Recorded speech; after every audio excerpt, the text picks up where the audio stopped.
Thank you very much for joining us today. आज जो हमारा वेबिनार है process and procedure for NGO registration with the economic affair division of Pakistan, उसमें हमारे पास special guest हैं miss Saeeda Adeela Bukhari जो कि जॉइंट सेक्रेटरी हैं एनजीओ सेक्शन की।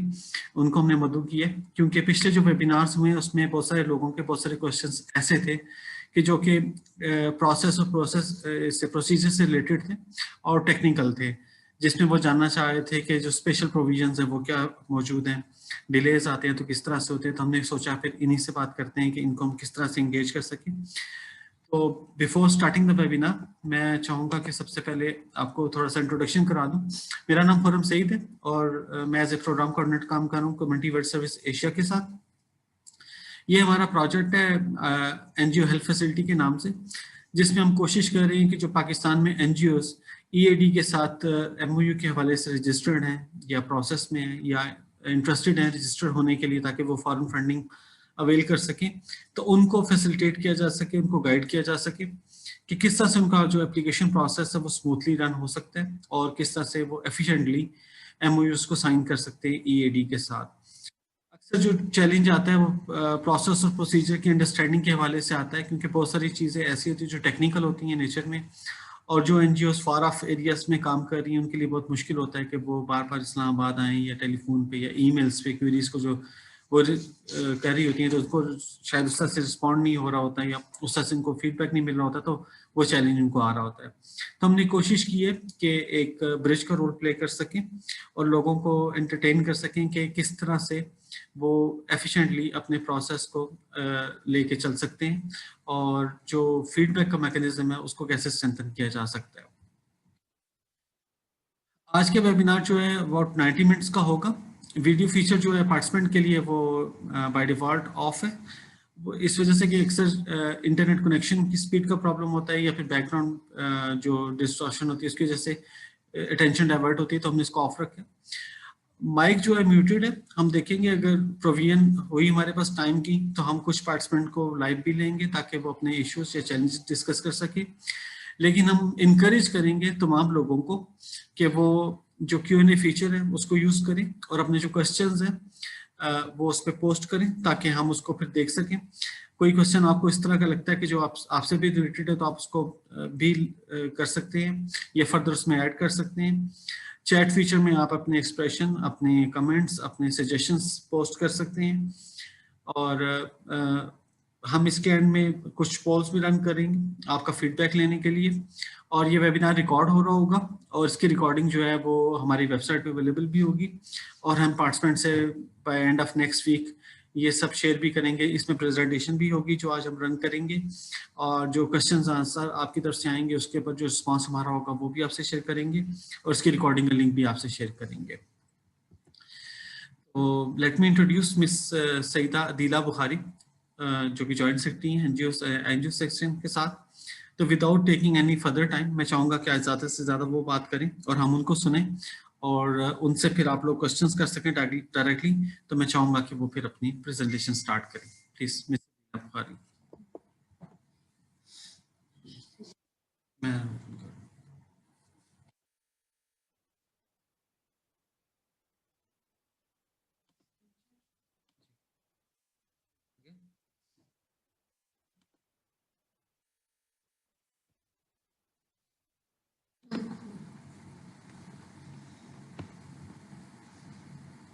अस्सलाम वालेकुम।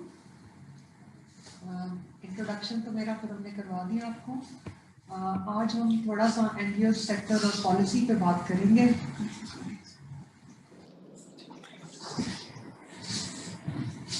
अस्सलाम वालेकुम, आपको मेरी आवाज आ रही है?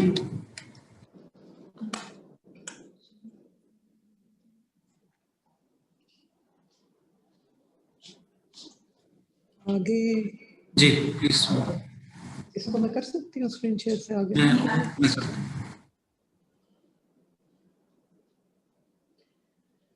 आज हम बात कर रहे हैं एनजीओस पॉलिसी के ऊपर, the policy for organisations receiving foreign funding 2013 जो कि इन प्लेस है। कोई भी ऑर्गेनाइजेशन जो फॉरेन फंडिंग लेना चाहती है उसको ईएडी के साथ रजिस्टर होना होता है। They have to sign an MOU with the ministry, क्योंकि जितनी भी आपको foreign assistance आ रही है, चाहे वो कोई donors दे रहे हैं, INGOs दे रहे हैं, उसका mandate जो उनसा है as per rules of business 1973 EAD के पास है.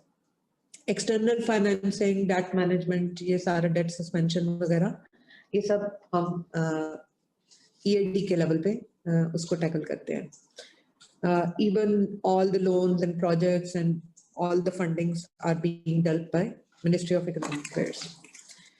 कुछ हम आपसे ऑफिशियल डाटा NGOs का और उसका थोड़ा एनालिसिस शेयर करेंगे, पॉलिसी की थोड़ी जो हमें लगता है कि हम रिवाइज करने जा रहे हैं. We are working on the policy revision 2020. उसकी जो हमें फीडबैक आई है NGO सेक्टर से और जो इंटरनल स्टेक होल्डर्स में स्पीड अप करने के लिए प्रोसेस है, NGOs को फैसिलिटेट करने के लिए हम उसको रिवाइज कर रहे हैं. नेक्स्ट, ये मैं बता चुकी हूँ आपको. आगे NGOs important sector है because they are contributing a lot towards the socio-economic development of the country. Definitional issues भी हैं. World Bank की अपनी definition है. अगर आप बाकी भी laws उठाएं तो उसमें it's been defined in a different way. FBR की अपनी definition है, CCP की अपनी definition है, even FATF की अपनी definition है. So ये इसमें हमारा है कि भाई इसको किसी तरह एक तरीके से define किया जाए. Contentious debate है कि NGOs वाले कहते हैं कि हम self regulation पे चलेंगे और state controlled या regulations नहीं होनी चाहिए, लेकिन इसमें जहाँ पर आपको we don't want to shrink the space where NGOs have to work, but हमें ये इसलिए भी ज़रूरी है कि checks and balances भी ज़रूरी हैं और accountability भी ज़रूरी है. इसलिए state regulations होनी चाहिए, हर state में है. इंडिया ने भी अपना Foreign Contribution Act 2010 में लॉन्च कर दिया था और इसी तरह यूके का भी चैरिटीज कमीशन है जो कि उसको कर रहा है.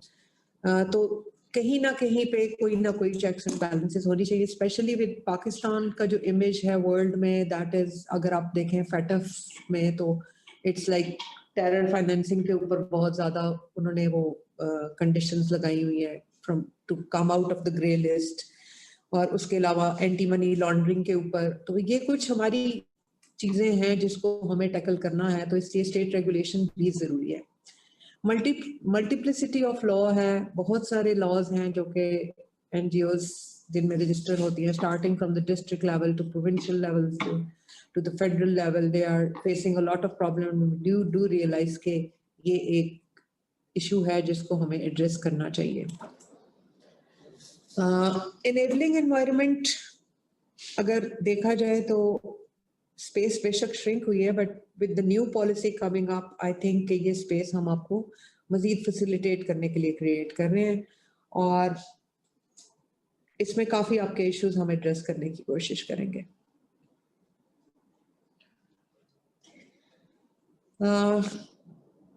इसमें कुछ सजेशंस जो हमारे पास आई कि डेवलपमेंट एंड पार्टनरशिप अप्रोच होनी चाहिए गवर्नमेंट के साथ रादर देन कंट्रोलिंग अप्रोच.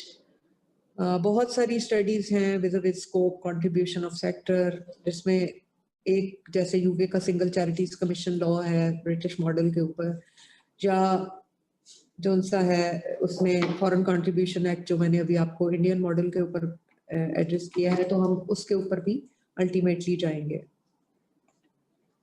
कुछ थोड़े ऑफिशियल स्टैट्स आपसे शेयर करना चाह रही हूँ. जो FATF के सितंबर 2019 का डेटा है उस पे टोटल जो सी ऑल पाकिस्तान NGOs थी दैट वाज 64,719, जिसमें से 48,737 were deregistered and active NGOs as of September 29 according to the data 15,982 हैं. तो उसके अलावा कुछ FBR से रजिस्टर्ड हैं, कुछ SCCP से रजिस्टर्ड हैं, कुछ मिनिस्ट्री ऑफ इकोनॉमिक अफेयर्स के साथ MOU साइंड है. हमारा मैंडेट बहुत ब्रॉड नहीं है because we are not dealing with all the NGOs, क्योंकि हम सिर्फ उन NGOs के साथ MOU साइन करते हैं जिनको फॉरेन कंट्रीब्यूशन मिल रहा है. हमारे पास जो डाटा है दैट इज इसका अगर आप कंपैरिजन देखें तो 17-18 में इतना नहीं था, लेकिन अभी bulk of applications we are receiving a lot number like 5 times more applications than the previous years. Total जो है उसमें जो एनालिसिस हमने अपनी एनजीओस का किया, नेक्स्ट उसमें हमारी जो अंडर प्रोसेस एनजीओस हैं 1920 में जो हमें एप्लीकेशंस आई हैं उसमें तकरीबन फॉरेन फंडिंग हमारे पास that is 50 billion of PKR which is across Pakistan and it's an interesting breakup के ऑल पाकिस्तान टोटल एनजीओस का अगर आप ब्रेकअप देखें तो maximum number is in Punjab, then Sindh, then KP, then ICT, then AJK, then Balochistan and then GB. लेकिन interesting enough अगर आप ये देखें कि फंडिंग कंट्रीब्यूशन डिस्पाइट के जीबी की सिर्फ 8 एनजीओज हैं but they are receiving substantial amount of funding there and वो बल्कि पंजाब की 182 एनजीओज से ज्यादा फंडिंग ले रही हैं despite like number of NGOs is quite तकरीबन लोकल और फॉरेन कंट्रीब्यूशन जो हमारे पास अंडर प्रोसेस है तकरीबन it's like 50-50. Province wise funding का अगर आप देखें तो maximum all Pakistan is the 36%, Sindh में 27% फंडिंग जा रही है, ऊपर हमने इसको यूएस डॉलर में मिलियन में अमाउंट भी दिया हुआ है. पंजाब में तकरीबन 14% है और जीबी में 11% है, केपी में 7% है, आईसीटी में 3% है और एजेके में 1% है और बलूचिस्तान में 1% है. अब यहाँ पर एक सवाल ये भी आता है कि जो सोशो इकोनॉमिक डेवलपमेंट की बात कर रहे हैं वो most of the NGOs are urban centric, they are working in the big cities. Why are they not going into the remote and far off areas where actual development is required, जहाँ पर जरूरत है? तो इसमें मेरे ख्याल में आप लोगों को भी इट्स माय ओपनर को थोड़ा देखें कि हम क्यों इतना ज्यादा लाहौर, कराची और क्वेटा और बड़े शहरों में काम कर रहे हैं, हम क्यों नहीं जा रहे फार ऑफ. ये एनजीओस का हमने ज्योग्राफिकल स्प्रेड भी आपको दिखाया है. इसमें पंजाब में जो 182 है that's like 33% are working in Punjab, 22% are working in Sindh, 18% is working in KP, 11% all Pakistan काम कर रही हैं, ICT में 8% है and GB में it's just 1% and Balochistan में it's just 3% and AJK में only 4%. So I think we need to concentrate कि हम पंजाब से भी और थोड़ा बाहर भी जाएं और कुछ और जगहों पर भी काम करें. फिर हमने सेक्टोरल स्प्रेड में देखा है कि education, social economic, health, rights, religious, ये हमारा कुछ उसमें सेक्टोरल स्प्रेड आ जाता है कि कितनी एनजीओज कौन से सेक्टर्स में काम कर रही हैं. आगे इसमें अगर आप देखें तो मेजॉरिटी जो सी है that is working in education and health and socio economic. अगर आप ये देखें 29% plus 22% plus 20% is the major chunk which is going to education, socio-economic development, poverty alleviation वगैरह और health. बाकी आपके पास बैक पेज है, इसमें अगर आप देखें तो बाकी बहुत छोटे छोटे एरियाज हैं लाइक राइट्स, ह्यूमन राइट्स हो गए, विमेन राइट्स हो गए, रिलीजियस के ऊपर 6% है, agriculture 3%, governance 2%, climate is only 2% and sports is 1%. अगर रजिस्ट्रेशन बाय लॉ देखें इसमें तो आपको maximum number is registered under the societies act of 1860 और सोशल वेलफेयर एक्ट में 21% है, ट्रस्ट एक्ट में 17% है, एससीसीपी के साथ 12% रजिस्टर्ड है और डिस्ट्रिक्ट और प्रोविंशियल लॉज जो है आपके वेलफेयर डिपार्टमेंट्स और चैरिटीज कमीशन के उसमें 3% है. करंट एनजीओस पॉलिसी में जो हमने डेफिशिएंसीज नोट की हैं और हमने कुछ चीजें इसमें ऐड करने की कोशिश की है. जो ड्राफ्ट पॉलिसी है उसमें हमने इसकी शॉर्ट टाइटल एप्लीकेशन कमेंसमेंट के ऊपर फोकस किया है, डेफिनेशंस, ऑब्जेक्टिव्स के ऊपर, स्कोप को एक्सपेंड करने की कोशिश की है, कॉम्प्लेक्स एलिजिबिलिटी क्राइटेरिया को हमने थोड़ा सिंप्लीफाई करने की कोशिश की है और लॉन्ग प्रोसेसिंग टाइम को हमने एड्रेस करने की कोशिश की है जो कि मेजर कंसर्न है.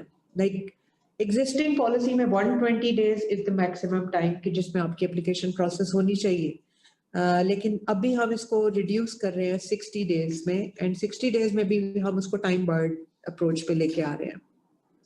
ओके, उसमें 60 डेज का मतलब ये है कि अगर कोई हमारे जितने भी स्टेक होल्डर्स हैं, इंटरनल स्टेक होल्डर्स हैं, जैसे आपके क्वेश्चंस भी मैं पढ़ रही थी तो उसमें मिनिस्ट्री ऑफ फॉरेन अफेयर्स का किसी ने पूछा हुआ है कि बड़े लॉन्ग डिलेज होते हैं, तो वो उन लॉन्ग डिलेज को हम कैसे करेंगे? We are giving a time barred, like once you submit your application your processing time starts. आपको एक्नॉलेजमेंट मिल गई, आपका प्रोसेसिंग टाइम स्टार्ट हो जाएगा, और उसके बाद हम ये कोशिश कर रहे हैं कि जब e portal side by side हम लॉन्च कर रहे हैं तो ई पोर्टल में it will be available to all the stakeholders once it is uploaded. उनका टाइम स्टार्ट होता है वहां से, और अगर वो हमें उस टाइम पीरियड में जवाब नहीं देते तो ministry of economic affairs is going to process that on the basis of available documentary evidence. तो हम समझेंगे कि उनको इस पे कोई ऑब्जेक्शन नहीं है, इसलिए हमने उनको स्ट्रिक्टली टाइमलाइंस को फॉलो करने को कहा है। एक और क्वेश्चन जो हम अभी इस पे कंसेंसस नहीं कर सके, दैट इज हम प्रोजेक्ट बेस्ड करते हैं जिसमें कि मल्टीपल प्रोजेक्ट साथ साथ आते रहते हैं, एंड दैट्स क्वाइट कम्बरसम। तो we want to switch it to the organizational based approvals so that you can always upload your new projects, and that will be very beneficial for the credible organizations के वो projects कर सकें, और just in case अगर projects को हमने validate भी करना है तो वो हम साथ साथ करते रहेंगे। Last policy में up to 5 years था, we are doing it up to 3 years। renewal provisions missing थी, वो हम डालना चाह रहे हैं इसमें। हाई रिजेक्शन रेट एक बैड कंट्री इमेज को पोर्ट्रे करता है, उसके ऊपर हम काम कर रहे हैं। अप्रूविंग अथॉरिटी भी हम क्लियरली डिफाइन कर रहे हैं। प्रोहिबिशंस एंड ऑब्लिगेशंस दोनों को हम, यानी क्या आप कर सकते हैं और क्या नहीं कर सकते, कौन से सेंसिटिव ज्योग्राफिक या थीमेटिक एरियाज हैं, because we have to cater for the culture and norms of the country as well। मसलन यहाँ पर अगर हम गेज राइट्स पे बात करना शुरू कर दें तो that would not be acceptable to any quarters in the society, or you know, तो इसलिए थोड़ा सा हमने इसको किया है कि भाई आपका जो एथिक है, एथॉस है कल्चर का, नॉर्म्स का, उसके ऊपर डिबेट ना की जाए, और जो सेंसिटिव ज्योग्राफिक एरियाज हैं जहाँ पर के सिक्योरिटी क्लियरेंस के इश्यूज हैं वहां पे हम थोड़ा जाने से गुरेज करें, और हम वो काम करें जो हम कर सकते हैं। तो वो उसके लिए हमने बड़े जो हमारे नेशनल इंटरेस्ट में जाएं और एक नेशनल इमेज बिल्डिंग में जाएं, तो हम उन चीजों के ऊपर हमने डूज एंड डोंट्स भी काफी डिफाइन किए हैं जो अब पॉलिसी ड्राफ्ट हो रही है। पेनल्टी की भी अकाउंटेबिलिटी हो तो हम आपको ब्लैकलिस्ट कर सके जस्ट इन केस के, बिकॉज इसमें मैं आपसे कह चुकी हूँ कि एंटी मनी लॉन्ड्रिंग लॉ भी आ चुका है, फेटअप सेक्रेटेरिएट भी क्रिएट हो चुका है, और हमारा वर्ल्ड पे वैसे भी because of Indian courts diplomacy बहुत ज्यादा एक इमेज खराब हुआ है कि we are the hub of the terrorist safe haven and blah blah blah, so we have to cater for that image in the world as well. तो उसके लिए हमें जो नेशनल नैरेटिव बिल्ड करना है उसके ऊपर we want to facilitate this very important sector, but at the same time we have to take care कि हम दोबारा उन सिचुएशंस में ना जाएं जहां पर के हमारे कंट्री का इमेज जो है वो अफेक्ट होता है।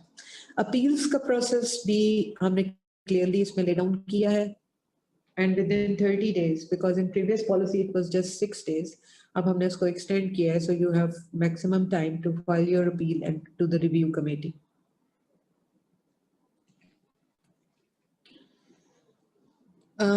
एक हमने लाइजॉन करने के लिए लाइक क्वार्टरली रिव्यूज भी रखे हुए हैं कि जिसपे हम मॉनिटरिंग एवेल्युएशन भी थोड़ी करते रहेंगे, क्योंकि रिव्यू कमेटी जो है in the new policy will be headed by the minister of economic affairs, और कुछ चीजें हम इसमें और देखना चाह रहे हैं। If you are accredited with a credible organization, या इसी तरह एडिशनल क्लॉजेस के कुछ चीजें हम हर दफा पॉलिसी जो है वो कैबिनेट में ना भेजें, कुछ चीजें जो to remove the operational difficulties can be done at the ministry level, तो वो हमने इसमें कुछ क्लॉजेस और ऐड किए हैं।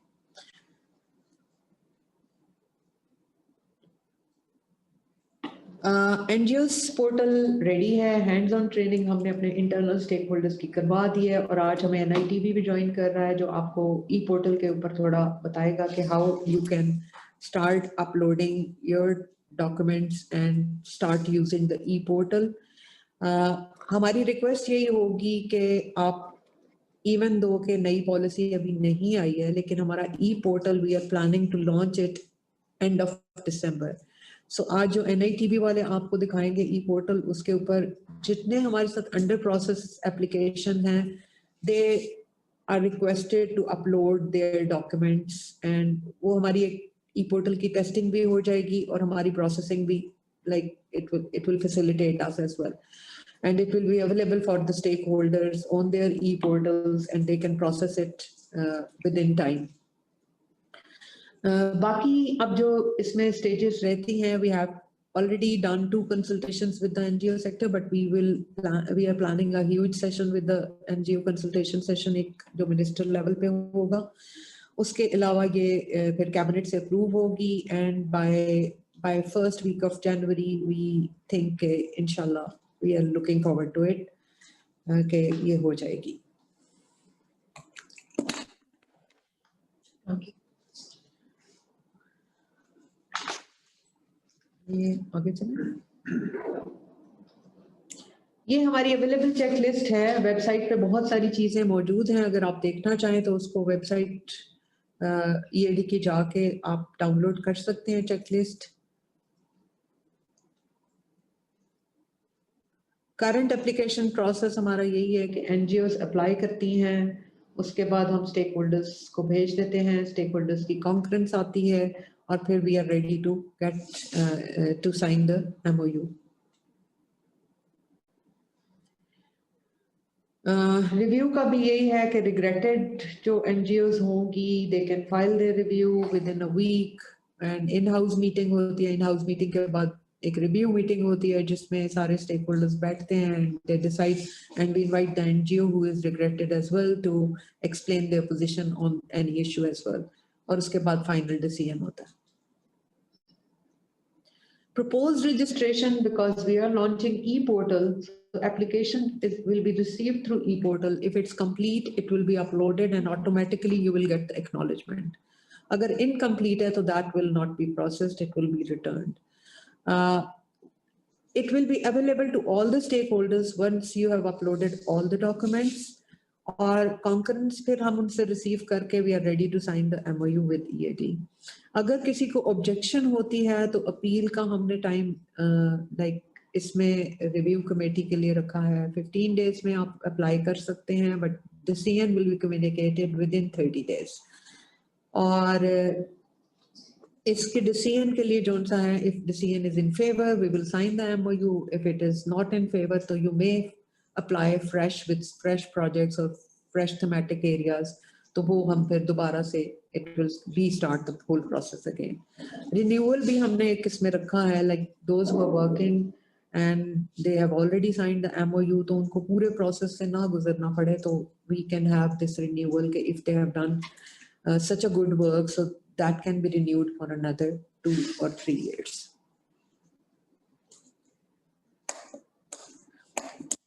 मल्टीपल लॉज की जो मैंने बात की थी, तो इस वक्त societies registration act, religious endowment act, trust act, charitable endowment act, वक्फ validating act, charitable religious trust, मुसलमान वक्फ, कोऑपरेटिव सोसाइटी एक्ट, और ये सारे इतने ज्यादा लॉज हैं। और अभी रिसेंटली हमने देखा है कि charities commission have been established in all the provinces as well, along with the social welfare departments.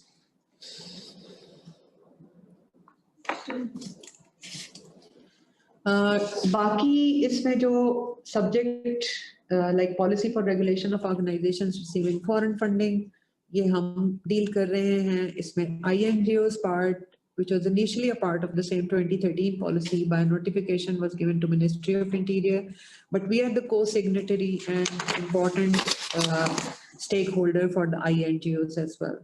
इसके अलावा एग्जेम्पशंस आप FPR से लेते हैं, PCP भी सर्टिफिकेशंस कर रहा है, provincial departments and charity commissions and SCCP भी रजिस्ट्रेशन कर रहा है।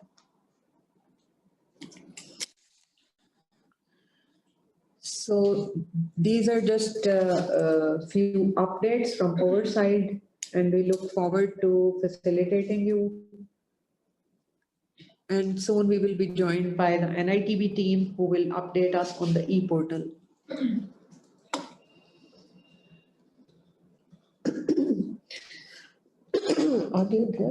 हमें ज्वाइन कर ली है फायजा ने और नकीब ने। आप उनसे स्क्रीन शेयर के ऑप्शन दे दें, वो अपना जी e-portal नकी आप सुन सकते हैं हमें?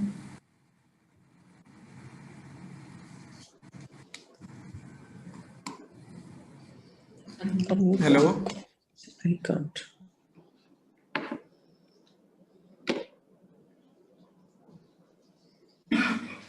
नकी आपको अनम्यूट करना पड़ेगा पहले।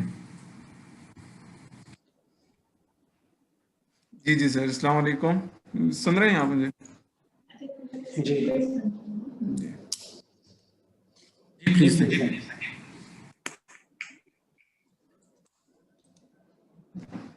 सर स्क्रीन शेयरिंग की वो ऑप्शन जो है वो अलाउ कर दें मुझे।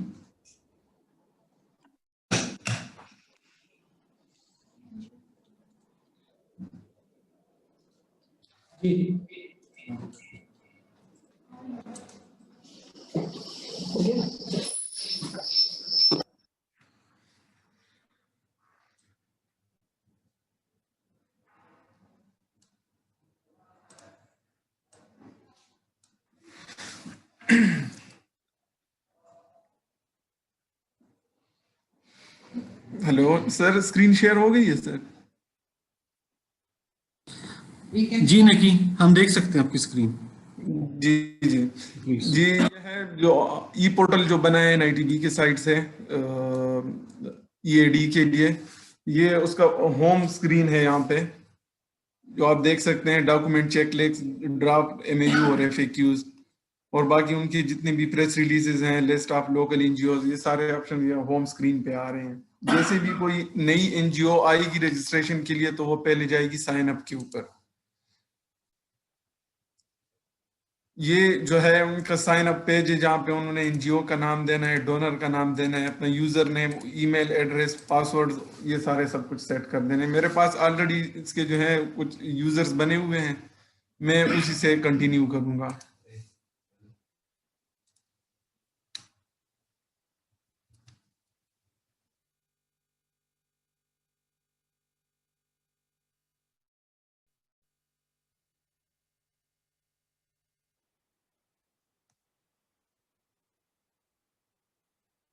कोई भी नई NGO जब आती है तो रजिस्ट्रेशन के ऊपर तो उसको कंप्लीट, ये 13 स्टेप्स हैं जो उन्होंने कंप्लीट करने होते हैं, जिसमें हमारे पास फर्स्ट है बेसिक इन्फो प्रोफार्मा है, एनुअल प्लान ऑफ एक्शंस हैं, रजिस्ट्रेशन प्रूफ, ये सारे फील्ड जो हैं ये NGO ने फिल करनी है।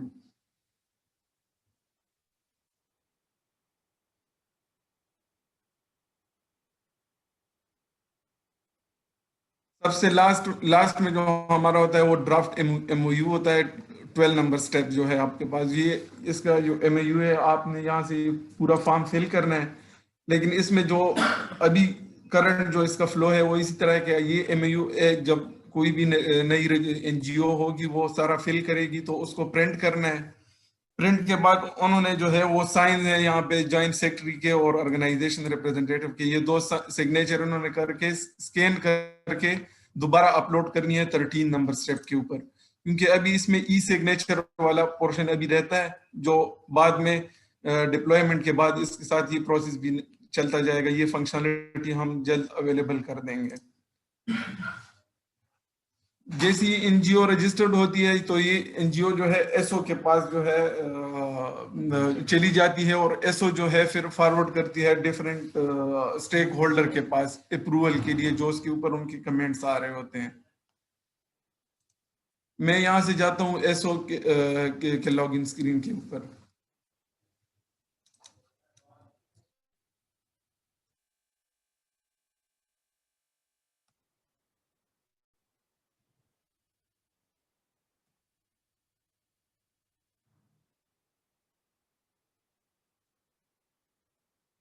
तो जैसे ही लॉगिन होगा उसके पास 3 टैब 4 टैब अवेलेबल होंगे, जिसमें वेटिंग फॉर अप्रूवल में वो आ रहे होंगे जो रजिस्टर्ड हो चुके हैं, और उनके सारे 13 स्टेप जैसे ही कंप्लीट हो जाते हैं वो वेटिंग फॉर अप्रूवल के लिए यहाँ पड़े होते हैं एसओ के पास।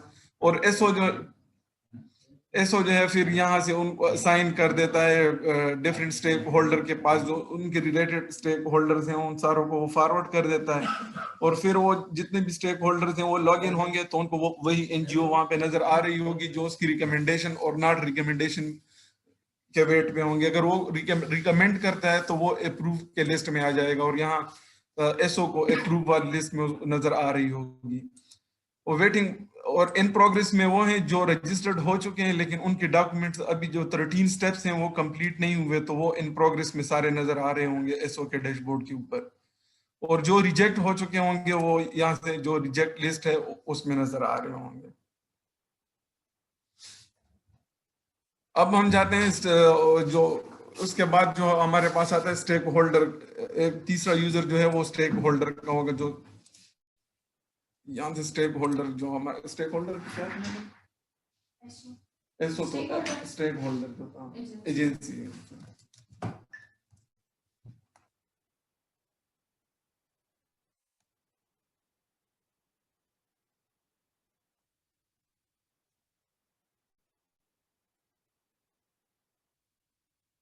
जी तभी मैं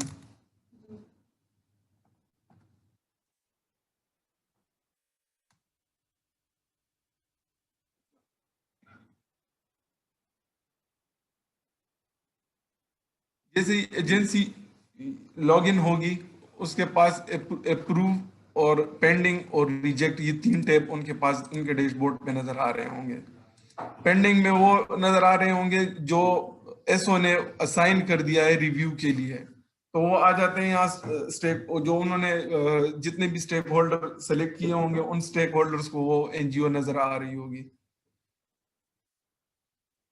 रिजेक्ट में ये एक एनजीओ थी जो हमने रिजेक्ट की थी प्रीवियस सेशन में, वो यहाँ पे पड़ी हुई है कि हमने उसको रिजेक्ट कर दिया था। और जो उसके बाद जो सेशन था उसमें हमने एक को अप्रूव करवाया था स्मार्ट के नाम से, तो जो एनजीओ उसको अप्रूव कर लेती है वो अप्रूव की लिस्ट में पड़ी होगी और जो रिजेक्ट है तो वो रिजेक्ट में नजर आ रही होगी। और पेंडिंग में वो सारे नजर आ रहे होंगे कि जो एसओ ने असाइन कर दिया है स्पेसिफिक एजेंसी को, तो उसको वो सारे नजर आ रही होगी, उसको वो रिकमेंड और नॉट रिकमेंड कर सकता है। और हर जो जैसे ही नॉट रिकमेंड करेगा तो उसी एनजीओ को एक ऑटो जनरेटेड जो ईमेल हम जनरेट कर रहे हैं उनको एक ईमेल चली जाएगी, नोटिफिकेशन चली जाएगी कि आपका एप्लीकेशन जो है ये रिजेक्ट हो गया है या एक्सेप्ट हो गया है इस एजेंसी से। जितनी भी एजेंसीज हैं उनको रिस्पॉन्सेज उनको ईमेल में नजर आ रही होंगी। अगर वो रिजेक्ट करते हैं या एक्सेप्ट करते हैं तो ऑटो जनरेटेड नोटिफिकेशन जो है ईमेल के थ्रू वो सारी उनके पास जाएगी। तो ये ओवरऑल फ्लो है ईएडी के पोर्टल का।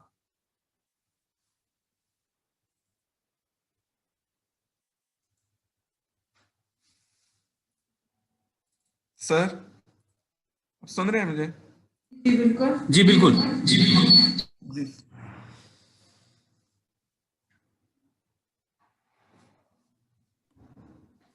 कोई भी क्वेश्चन है सर तो आप पूछ सकते हैं इसके रिलेटेड। ठीक है, थैंक यू वेरी मच। मैं देखता हूँ क्वेश्चंस जो आए हैं ना, फिर हम वन बाय वन लेते हैं और फिर उनको एड्रेस करने की कोशिश करते हैं।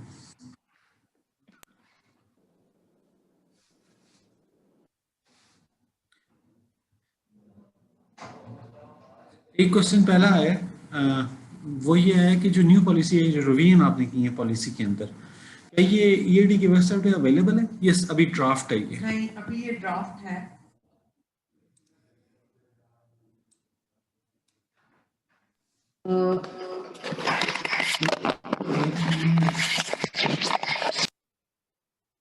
Consultation process internal stakeholders से हो चुका है। एनजीओ के साथ भी हमने 2 सेशंस किए हैं। एक एनजीओ कंसल्टेशन सेशन और प्लान्ड है जो कि हाई जिसको मैंने शेयर करेंगे। उसके बाद फिर बाकी कोडल फॉर्मेलिटीज फुलफिल करके कैबिनेट से अप्रूवल लेके फिर हम इसको अपलोड कर देंगे। how long it takes for review or the details on review process. Previous policy जो 2313 की है उसमें तो it's just a week कि आप apply कर सकते हैं after rejection, लेकिन review process takes time क्योंकि उसमें दोबारा से वो सारा investigation वगैरह होती है. तो अब जो नई पॉलिसी हम ला रहे हैं उसमें we have extended it के within 15 days is a reasonable time कि आप अपना review file कर सकते हैं या appeal कर सकते हैं, and within 30 days you will get the decision. We got the MOU only for 6 months. Why not for 2 years? It means MOU depends on separate project and its timeline. What if we get the extension on that specific project after a month? So what will be the procedure? ये actually हमने delays को overcome करने के लिए especially जो security clearance है उनको request की थी कि even though your investigation is going on, at least आप हमें 6 months का provisional approval दे दें ताकि हमने कम से कम MOUs तो sign कर लें. और within that period, I think because we are still on the this 2013 policy, जिसकी deficiencies को हम cater for कर रहे हैं इंशाल्लाह 2020 वाली policy में, तो ये चीजें improve होंगी. लेकिन इस वक्त तो just to expedite the process, this 6 month provisional NOCs we have gotten from the agencies, and that's why we have signed it for the 6 months. Meanwhile हमने उनको ये कहा हुआ है कि आप हमें जो भी status है वो communicate कर दें ताकि हम आपका MOU उसकी basis के ऊपर for 2 years कर सकें. If organization has more than one donor, then on initial stage of the e-portal during sign up, do we need to mention all the donors? Ji e-portal के पास you can always add on वहाँ पर है बिल्कुल आपके पास option. You can add the donor. You can add 1, 2, 3, 4, as many as you like. So it's up to you, like how many donors are funding you for what projects. तो वो उनकी details भी आपके पास पूरी जब आप यूज करेंगे ई portal तो आपको पता चलेगा कि इसमें हमने ये सारी चीजें रखी हुई.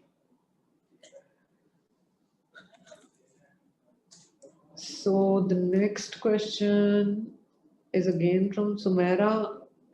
If any organization got the MOU on manual basis, so what will be the procedure for renewal on e portal? E portal इंशाल्लाह हम जल्दी लॉन्च करना चाह रहे हैं, लेकिन meanwhile we will open it up in the next week so that जिन्होंने हमारे साथ MOU sign कर चुके हैं या जिनकी under process applications हैं, they can upload their documents on the e-portal ताकि उनकी बाकी processing जो भी है वो हम e-portal पे कर सकें. कमर इकबाल साहब कह रहे हैं in case any agency rejects the NGO, then do the organization wait till the complete process or can submit the review for that specific stakeholder on the basis of notification? ये सवाल मुझे कोई इतना समझ नहीं आ रहा. In case any agency rejects NGO, do organization wait till the complete process? जब reject हो गई तो फिर process तो खत्म हो गया ना. और can submit the review for the specific stakeholder. आपके पास ऑप्शन ये है कि अगर आपकी एनजीओ रिजेक्ट हो जाती है तो you can file a review या अपील कर सकते हैं, आप उसको चैलेंज कर सकते हैं. उसका पूरा हम प्रोसीजर डिफाइंड है एग्जिस्टिंग पॉलिसी में भी और आने वाली पॉलिसी में भी, जिसको हमने एग्जिस्टिंग पॉलिसी में it's a week time where you can file a review, और आने वाली में हमने 15 डेज का रखा है टाइम, और 30 डेज में जो भी डिसीजन होगा the final decision will be communicated.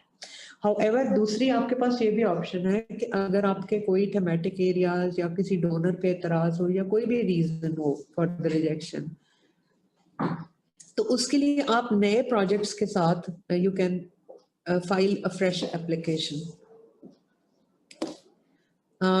MOU will be project based organization. इस वक्त तो existing तो it's a project based. We are debating this with our stakeholders के it should be organization based and projects can be uploaded once they are there, और उसकी validation हम साथ साथ करते जाएं.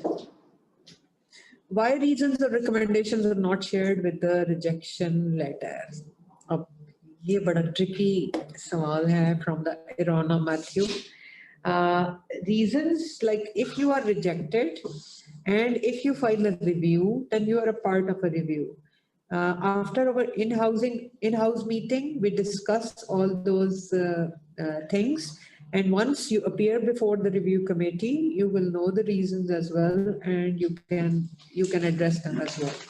So इसमें like आपको upfront नहीं बताते, but if you are interested, बहुत सी NGOs नहीं apply करती review के लिए. They rather than applying for the review, they would go for another fresh projects and they will file fresh projects. बहुत कम ऐसी होती हैं कि जो rejection के बाद review भी file करती हैं and they want to know कि why it's been rejected. तो there is a procedure for appeal and review. You can opt for that. My name is Saad Rasool Bitani, founder, chief editor of the Peshawar Post. I am going to register my startup as limited liability partnership with SCCP. Is my startup eligible for EAD-MOU? If you are receiving any foreign contribution from any of INGOs or the donors, you are eligible for MOU with EAD.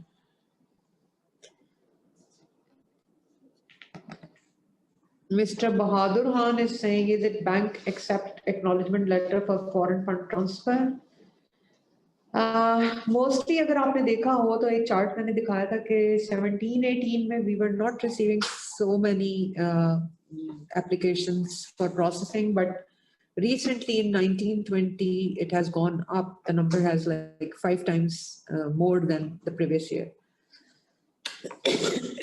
Foreign funding के लिए हमारी checklist में आपका bank account जाहिर है NGO है तो NGO का बैंक अकाउंट होता है.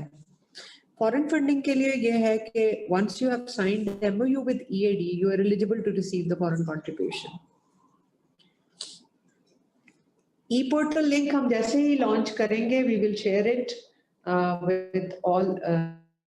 ये हमारे वेबसाइट पे अवेलेबल होगा और आप वहीं से उसको लॉग इन कर सकते हैं. और inshallah by next week we will make it available for the users to get it done. I think ये कुछ questions थे जो हमने आंसर कर दिए हैं.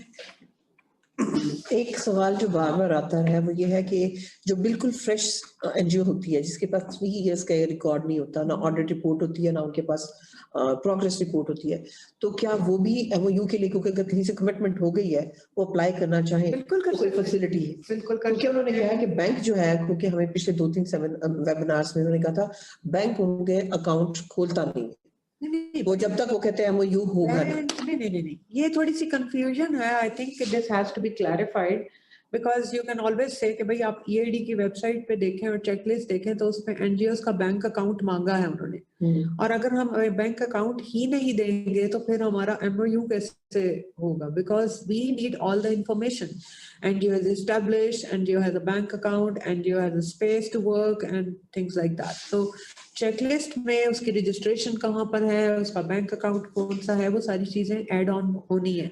तो I think banks, I'm not receiving this question very often, because most of the NGOs which are working, they do have bank accounts when they apply for the projects. उनके bank accounts भी डले होते हैं, उसकी detail भी डली होती है, donors commitment letters भी डले होते हैं. लेकिन I think few cases ऐसे आते हैं कि जिसमें ये confusion होती है या कोई बैंक मैनेजर को कोई confusion हो या हो, तो they can always go and check the checklist on the Ministry of Economic Affairs.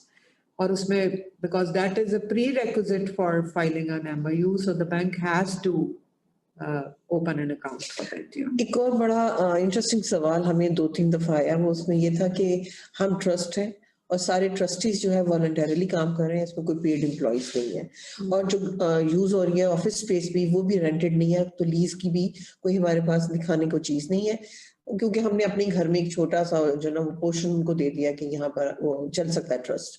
तो उस सूरत में वो लीज का क्या करें? उस सूरत में वो जो लिस्ट ऑफ एम्प्लॉइज या वो दूसरा है, क्योंकि वो तो सारे वॉलंटियर्स है, उसका क्या, वो किस तरह से दे सकते हैं? Once they have a project, बहुत सारी एनजीओ ऐसी होती हैं जो कि प्रोजेक्ट फंडिंग आने के बाद अपने ऑपरेशंस को लाइव करती हैं. तो we are not barring them कि आप नहीं अप्लाई कर सकते, आप कर सकते हैं अप्लाई. हमने सिर्फ उसमें if that is applicable in your case you can upload that relevant document. Okay, अगर वो नहीं एप्लीकेबल तो आई थिंक कि वो उसको होल्ड नहीं करेगा. सिर्फ क्योंकि यहाँ पर ये है ना कि फ्रेश एंट्रेंट है तो फ्रेश प्रोजेक्ट उसकी मसलन अगर उसके पास प्रोजेक्ट आ गया है, उसके पास फंडिंग कमिटमेंट आ गई है, उसका बैंक अकाउंट है, और दैट शुड बी सफिशिएंट कि वो अपना न्यू प्रोजेक्ट लॉन्च कर सके, क्योंकि उसके जो भी एडमिन एक्सपेंसेस या जो भी ऑपरेशनल एक्सपेंसेस होंगे वो फ्रॉम द अपकमिंग प्रोजेक्ट पे होंगे। तो we do have this in mind.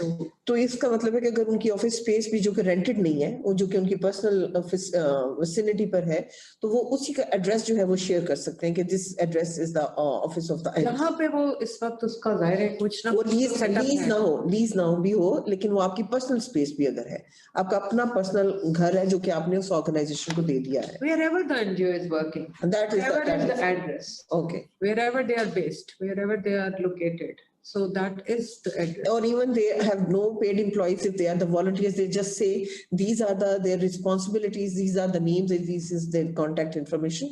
Then project में आपका एनुअल प्लान ऑफ एक्शन भी होता है। एनुअल प्लान ऑफ एक्शन में आपने अपनी एक्टिविटीज भी दी होती हैं, whether you are going to hire people for the project, आपकी ऑपरेशनल एक्टिविटीज क्या हैं, आपने कितने टाइम में उसको करना है, तो it has all the tabs. yeah, सो उसके हवाले से मेरे यहाँ में यही है कि they can always apply, they can always apply, उसमें कोई बात नहीं है। एंड वी विल सी कि हम इसको नेक्स्ट पॉलिसी जो आ रही है उसमें भी हम देखें कि इट्स क्लियरली मेंशन्ड कि हम नई रजिस्ट्रेशन के लिए भी लोगों को किसी किस्म का प्रॉब्लम नहीं आए। अच्छा, जो आपकी 13 स्टेप्स हैं, इसमें आता है एक स्टेप ये भी होता है कि आप अपनी प्रीवियस ऑडिट रिपोर्ट्स इसमें दे दें, प्रीवियस एनुअल जो ऑडिट्स हैं वो दे दें, तो वो वाला स्टेप तो वो मिस कर जाएंगे, तो उस सूरत में वो फिर वो वाला कंप्लीट नहीं होगा 13, तो फिर भी वो अप्रूवल तक जा सकते हैं एमओयू के, क्योंकि वो वहीं पे स्टक हो जाएंगी। तो इस वजह से क्या ये पॉसिबल है? हमने इसको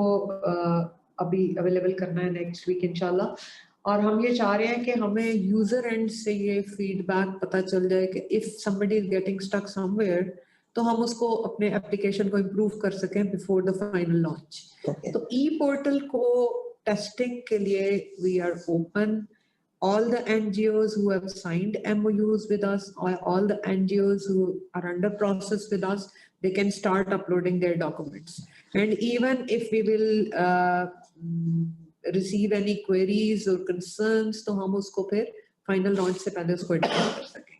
अच्छा, फर्स्ट करेंगे, क्योंकि ये भी सवाल आया था कि एक ऐसी ऑर्गेनाइजेशन है जो फंड्स नहीं ले रही, ग्रांट नहीं ले रही है, वो कहीं से लोन ले रही है, और क्योंकि जिस तरह से माइक्रो फाइनेंस में वो खुद फॉल करते हैं, जैसे वर्ल्ड बैंक से, एडीबी से, कहीं से भी छोटा सा लोन उनको आ रहा है, फॉरेन फंडिंग है, लेकिन क्योंकि आप बाहर से रहा, उस सूरत में भी उनको एमओयू करवाना पड़ेगा जो है ईएडी के साथ, कि नहीं?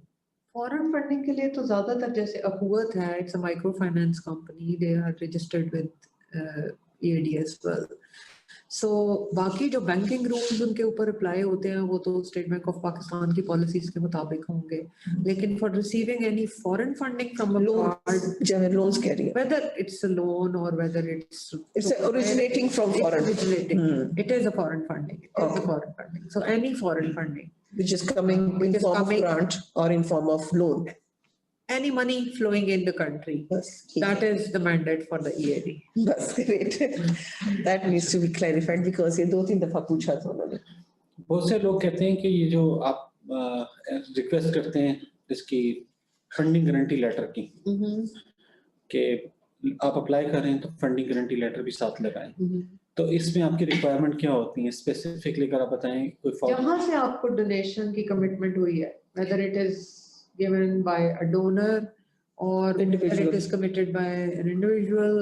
अभी तो हम थोड़ा सा individual philanthropy को भी next policy में देख रहे हैं कि it shouldn't be a part of the policy, because कोई एक village है, वहाँ पर किसी ने बाहर से पैसे भेज दिए, डिस्पेंसरी बना दी, तो उसमें लोगों को वहाँ दवाइयाँ वगैरह मिल रही हैं, या कोई एक डॉक्टर बैठा हुआ है, तो like that is something which is not an organization which has to be tackled in. लेकिन जैसे हमारे पास ये आता है कि वो वाले लोग भी आ जाते हैं कि हमारे नोबेल लॉरिएट प्राइज या अवार्ड या कोई स्कॉलरशिप विन किया है या कोई कंपटीशन विन किया है किसी स्टूडेंट ने या किसी प्रोफेशनल ने, तो हम उसको भी थोड़ा इससे एग्जाम्प्ट करना चाह रहे हैं, because they shouldn't be a part of policy. So any foreign funding which he has won as is bringing recognition to the country, we should encourage it और उसको इसमें ना लाए. क्योंकि इसमें कुछ स्कॉलरशिप का भी आया था, उन्होंने कहा था कि इंडिविजुअल्स जो है ना बाहर से स्कॉलरशिप्स के लिए पैसे भेज रहे हैं, तो उस सूरत में भी क्या हमें MOU करना पड़ेगा और हमारे स्टूडेंट्स को देखें, if it's an organization which is giving the scholarships, then it has to register. Because हमारे पास एक है पाकिस्तान एजुकेशन फाउंडेशन, उसमें बहुत सारे scholarships स्टूडेंट्स को देती है needy and need based basis पे, but they have a proper setup. They have a CEO, they have a proper NGO setup, and so it's a proper organization.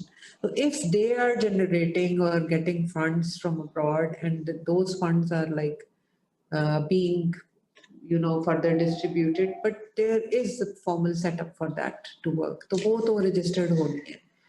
So that will bring actually, once you are registered with EAD, that will bring recognition and credibility to the organization as well. Yeah. Because then you have passed through all the clearances and everything, and everybody knows. And हमारा भी ये होता है because EAD is a face of the government for all the foreign funding donors and everybody. So we always say कि जो भी हमारे development partners हैं, चाहे वो European Union है, multilateral, bilateral, वो उन NGOs को ही funding करें जो हमारे से approved हैं. So you are in more of a radar receiving that foreign and funding. you are more credible. अच्छा, इसमें एक तो ये तो foreign funding हुई, क्योंकि जो पहली आपकी पॉलिसी थी उसमें ये भी लिखा था कि कुछ सर्विसेज भी इवन वॉलंटियर्स हो सकता है बाहर से, जैसे टीचर्स आ सकते हैं, जिसमें नर्सेज आ सकती हैं, जिसमें आपके वॉलंटियर वर्कर्स आ सकते हैं, जो सोशल वर्क हो सकते हैं, या इवन आपके डॉक्टर्स आ सकते हैं. अगर वो लोग भी बाहर से आके यहाँ पे सर्व करना चाहें और किसी ऑर्गेनाइजेशन ही के थ्रू वो आ रहे हो, तो उस सूरत में भी वो MOU होना उस ऑर्गेनाइजेशन का जरूरी है. ऑर्गेनाइजेशन ही करेगी. हाँ, नहीं करेगी तो, लेकिन उसका MOU होगा तो फिर वो लोग आ सकेंगे, है ना, ये वाली चीज. अच्छा, पिछले क्वेश्चन के साथ जो दूसरा एसोसिएटेड है वो ये है कि बाहर से जो फिलैंथ्रोपिस्ट हैं वो पैसे भेज रहे हैं किसी ऑर्गेनाइजेशन के अकाउंट में, इंडिविजुअल्स हैं जो पैसे भेज रहे हैं. अभी जो आपने थोड़ी सी एक्सप्लेनेशन दी थी कि कुछ लोगों का फ्यूचर पॉलिसी में से निकालना चाह रहे हैं, जैसे स्कॉलरशिप्स है, इस तरह की चीजें अगर उनको मिली है तो आपके काम. आई एम टॉकिंग अबाउट कि मसलन एक स्टूडेंट है जो विन करता है इंडिविजुअल लेवल पे अपनी एफर्ट पे, या कोई प्रोफेशनल है जिसको कोई अवार्ड विन करता है फॉर लिटरेरी अवार्ड और नोबेल लॉरिएट और something. That is something which is bringing recognition to the country. So वो हम इसमें से निकालना चाहते हैं, because वो स्टूडेंट भी अपनी एफर्ट पे अगर कुछ अर्न करता है, या वो प्रोफेशनल भी अगर अपनी एफर्ट पे कुछ अर्न कर रहा है, अपनी पब्लिकेशंस पे कुछ अर्न कर रहा है, तो that shouldn't be treated as an organization. वो नहीं आएगा, ठीक है.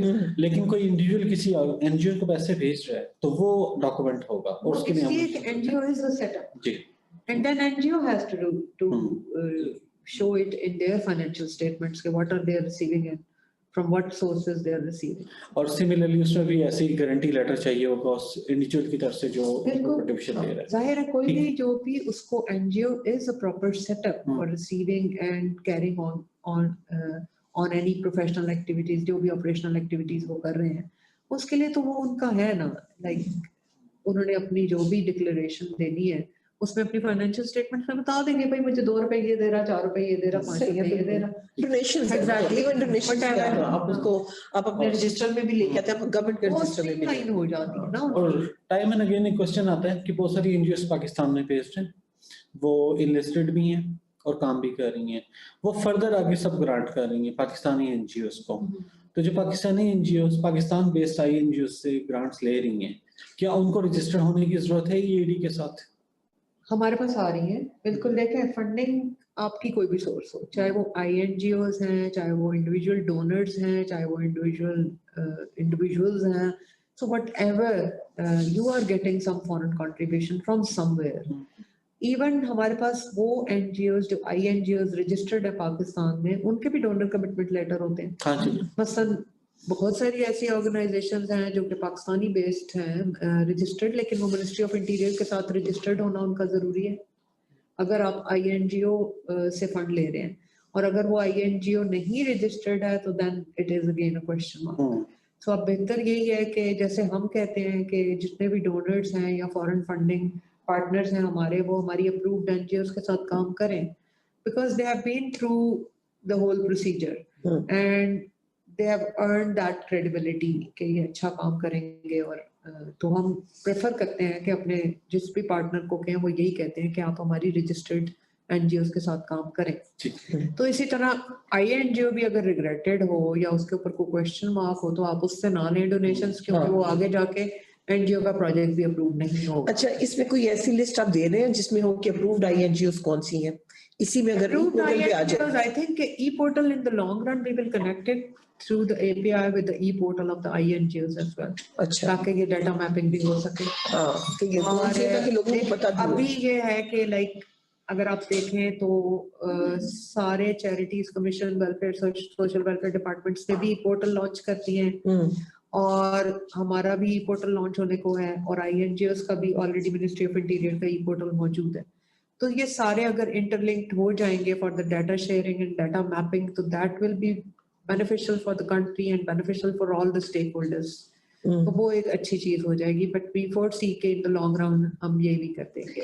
अच्छा, एक मैं ना I'm just thinking in future, जैसे आपके पास मैनुअल अब कुछ नहीं रहेगा, अब सब कुछ जो है ना वो इलेक्ट्रॉनिकली ले जाते हैं और इलेक्ट्रॉनिकली हमें पता है वायरसेस जब घुस जाए किसी सिस्टम में तो ये सारे का सिस्टम खराब भी हो जाता है।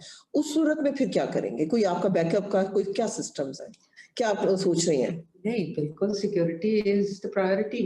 Like this is all the data we are counting on और इस डाटा के ऊपर ही सारी प्रोसेसिंग होनी है, तो सिक्योरिटी इज अ कंसर्न और ये सबसे पहला कंसर्न होता है हमारा। इसमें ऐसे नहीं होगा कि अगर आप देखें FBR में भी IRIS is running and people are filing their returns from across the globe. We do. And there are like it's running since I think quite some time now और ऐसा कोई मसला नहीं हुआ। तो जब भी ये ऐसे सिस्टम्स या एप्लीकेशंस बनती हैं तो इसमें सिक्योरिटी का ख्याल रखा जाता है। Like we are aware of cyber threats, we are aware of all this malware, we are aware of all these things, so it is accounted for. तो उसकी कोई ऐसी नहीं लगता कि कोई मसला होगा, ऐसा कोई मसला नहीं। अच्छा, एक क्वेश्चन आता है बार बार लोगों का जो हमारी अंडरस्टैंडिंग है, क्योंकि हम भी EAD से रजिस्टर्ड हैं, कि जब आप MOU साइन कर रहे हो तो थीमेटिक एरियाज और जियोग्राफिकल एरियाज बताते हैं, उनमें आपके नए प्रोजेक्ट्स आते हैं उसी थीमेटिक एरिया के प्रोजेक्ट्स उसी जियोग्राफिक में आए तो उसमें हमें प्रॉब्लम नहीं होता, हम सिर्फ जाके सबमिट करा देते हैं APA और उसका NOC ले लेते हैं EAD से। एक क्वेश्चन लोग बार बार करते हैं कि अगर जियोग्राफिकल एरिया का स्प्रेड करना चाहें वो या थीमेटिक एरिया को नया इंक्लूड करना चाहें तो क्या उसके लिए दोबारा MOU के लिए अप्लाई करना है या एप्लीकेशन देनी है? अगर आपका APA अप्रूव्ड हो गया है तो I think that should be sufficient. नहीं, लेकिन अगर वो ऐसा फंडिंग अगर आपका MOU for the projects which have you have put in the annual plan of action वो अप्रूव्ड हुआ है तो वो अप्रूवल तो आपका उन्हीं प्रोजेक्ट्स के लिए हुआ है ना। You can always send more information about any additional project, any other area you want to work in, any other thematic area you want to or even geographical area, even any other geographical area you want to for that we will have to update that information and हम उसको validate करवाएंगे। वो same उसी process को follow करेगा जो MOU के लिए प्रोसेस पहले था? नहीं, that is an additional information. MOU आपको ऑथराइज कर रहा है to take the next project, ठीक है, but the project validation के लिए आपको project upload additional project की information हमें अपलोड करनी है। लेकिन अगर फर्ज करें कि उसमें आपका ज्योग्राफिकल एरिया जो है ना वो थोड़ा सा बदल रहा है, चेंज हो रहा है, वो तो आपको सारी information आएगी ना उसमें। हाँ, तो वो आप यानी if you are having a new project with a new geographical area, with a new thematic or sector, तो आपको वो information तो हमें भी देनी पड़ेगी। बिल्कुल ठीक है। So we'll create that on the e-portal जो कि हमारे पास additional project information हम create करेंगे। If you want to go into another project, if you want to have an additional sector या geographical area, तो उसके लिए आप फिर upload करेंगे इसके ऊपर और वो आपकी already even if the MOU is signed or if it's under process, you can always add on that additional project. और ये हमने NITB को भी बताया है कि this has to be catered for, ताकि कोई भी अगर अपना additional project उसमें डालना चाहे तो NGO डाल सकती है। They can always add on to the uploaded documents और वो फिर हम validation के लिए साथ ही भेज देंगे। और ये under process तो वो साथ ही चला जाएगा, it will be available. सारों के पास, तो वो अगर नहीं भी है अंडर प्रोसेस अगर, तो फिर भी वो वैलिडेशन के लिए वैलिडेशन में फिर वही 60 डेज का टाइम, 60 डेज का टाइम है, ठीक, but it can be more less than that. अच्छा, एजी की में जो और हम ये फोर्सी कर रहे हैं कि ये कम हो जाएगा, because with the launch of the e-portal and with every stakeholder coming up with his own dashboard and so वो अपनी स्क्रीन से उसको डेली बेसिस पे डिस्पोज ऑफ करके देख सकता है, या लेकिन 60 days is the maximum, it can be less than that। ठीक। अच्छा, एजी की में जो एनजीओ रजिस्टर्ड है वहाँ पे जो बेस्ड है, उनपे भी एप्लीकेबल होता है ईएडी की गाइडलाइंस? अभी तक तो है। अच्छा, जीबी में भी है और एजीके में भी, उन्होंने AJK is a part of like it's an important stakeholder, GB is also a stakeholder। ठीक है।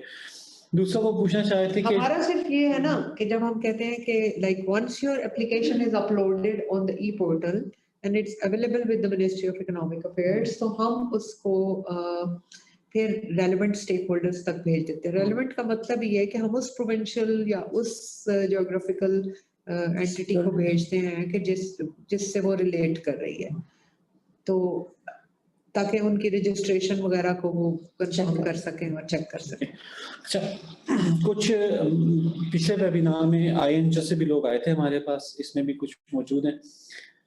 उनका स्पेसिफिक क्वेश्चन ये है कि बहुत सारी एनजीओ जो उनके साथ काम करना चाह रही होती हैं, उनकी कोई कॉल आती है तो वो कहते हैं जी आप गारंटी लेटर दें हमें, तो कहते हैं हमारी कॉल तो से ओपन होती है, क्राइटेरिया होता है, उसमें जो फुलफिल करता है या जिसमें पूरा उतरता है उसको ही हम फंडिंग देते हैं, सबको देते नहीं है।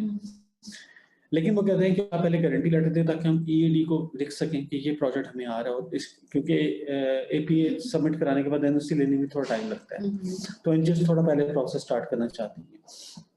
तो वो जानना चाह रहे हैं कि क्या गारंटी लेटर देना कोई इशू तो नहीं है अगर हम उनको गारंटी लेटर दे दें, लेकिन वो क्वालिफाई ना करें और बाद में फंडिंग उनके साथ ना करें, तो वो कोई इशू तो नहीं है? I think कि अगर वो that is the donor's commitment letter, जी। call it donor's commitment letter।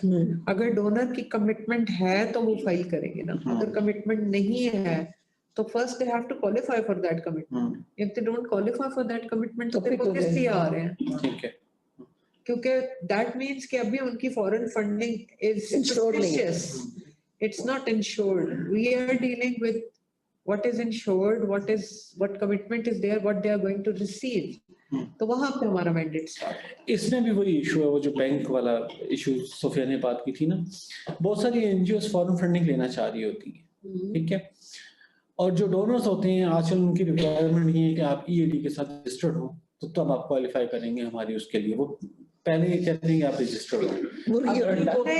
अब इसमें थोड़ी सी आई थिंक अवेयरनेस की बात है या अंडरस्टैंडिंग की बात है, बिकॉज अगर हमारी चेकलिस्ट में लिखा हुआ है कि donor commitment letter is a prerequisite, तो दैट मीन्स कि donor commitment letter is a pre requisite.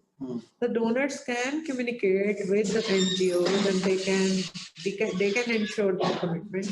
जाहिर है कमिटमेंट की श्योरिटी होगी तो फिर वो हमारे साथ एमओयू साइन करेंगे।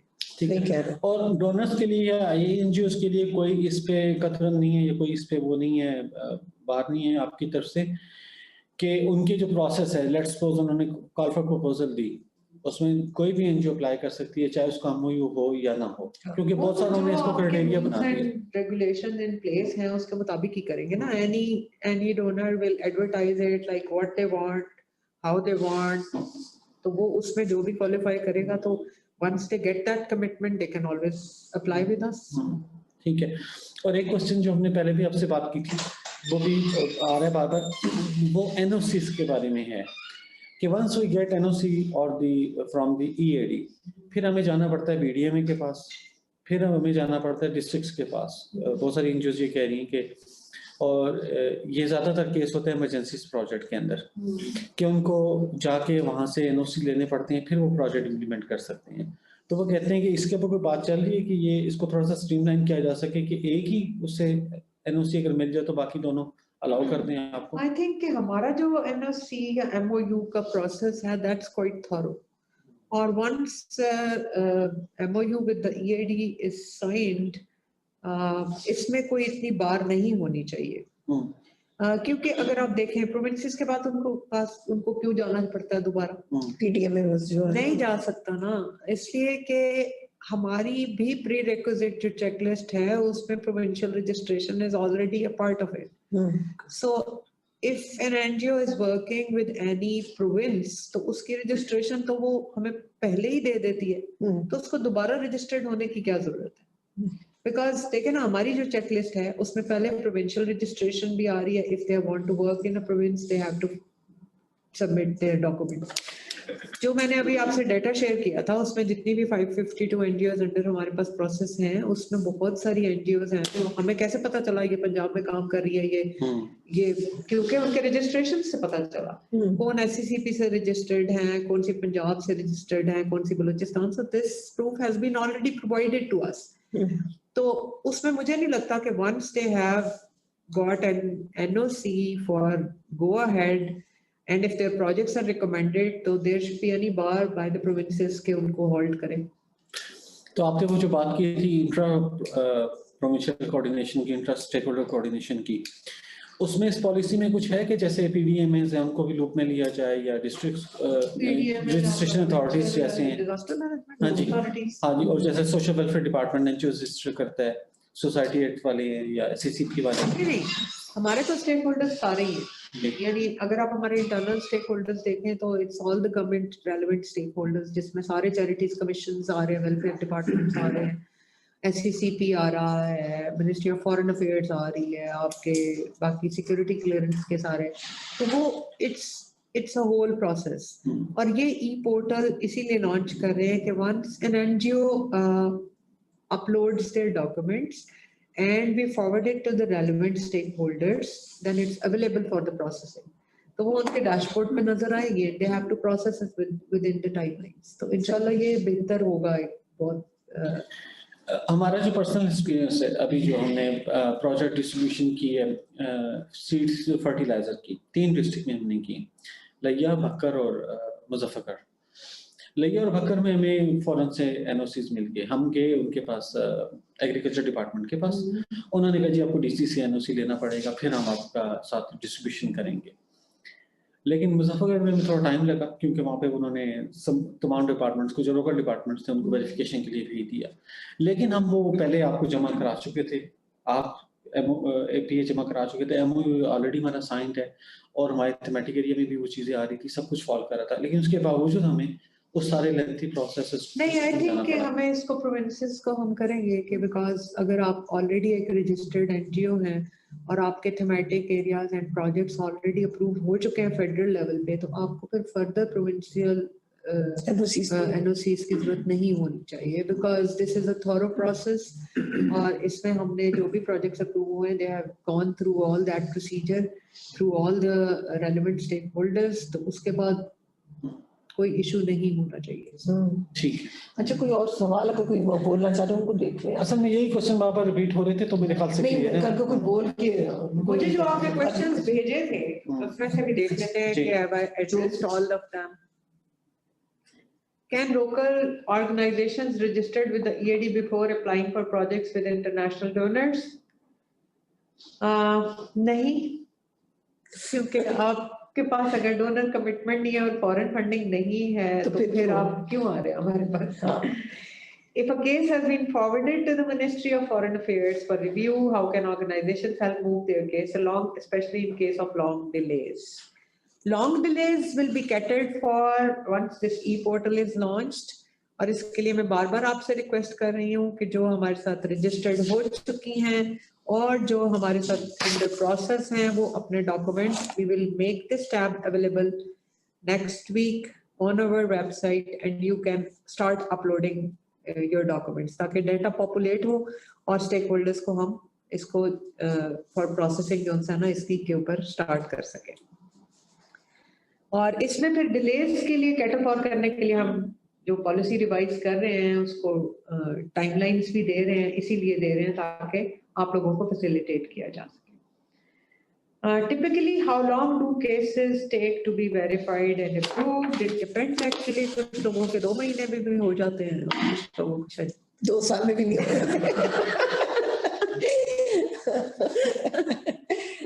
लेकिन we want to have a uniform policy for everyone. और ये यूनिफॉर्मिटी और कंसिस्टेंसी लाने के लिए इंशाल्लाह हम ड्राफ्ट पॉलिसी रिवाइज भी ला रहे हैं। within 60 days या अप्रूव हो या रिजेक्ट हो, बिल्कुल, कोई not whatever is the decision will be communicated, and then you can resort to the next step, whether you want to file a review, whether you want to file a fresh application or whatever is your course of action. But within 60 days is maximum.